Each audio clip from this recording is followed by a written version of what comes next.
లూకా ఉదయం 9:23 ఎవరైనా నా వెనక రావాలంటే ప్రతిరోజు తన సిలువను మోస్తూ నన్ను అనుసరించాలి.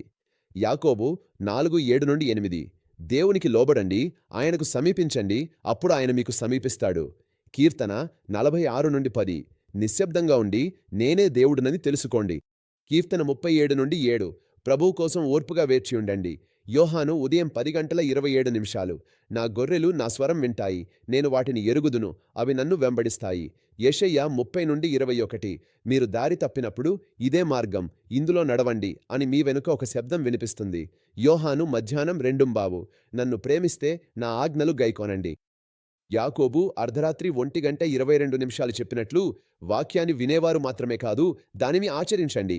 సామెతలు 3:5-6 పూర్ణ హృదయంతో ప్రభువును నమ్ము, నీ స్వబుద్ధిపై ఆధారపడకు, నీ మార్గాలన్నిటిలో ఆయనను స్మరించు, అప్పుడు ఆయన నీ త్రోవలను సరిచేస్తాడు. రోమ 12:1-2 ఇలా చెబుతుంది, మీ శరీరాలను దేవునికి పరిశుద్ధమైనదిగా, ఆయనకు ఆమోదయోగ్యమైనదిగా జీవించు బలిగా అర్పించండి. ఈ లోకానికి అనుగుణంగా కాకుండా మీ మనస్సు నూతనీకరణ ద్వారా మారిపోండి.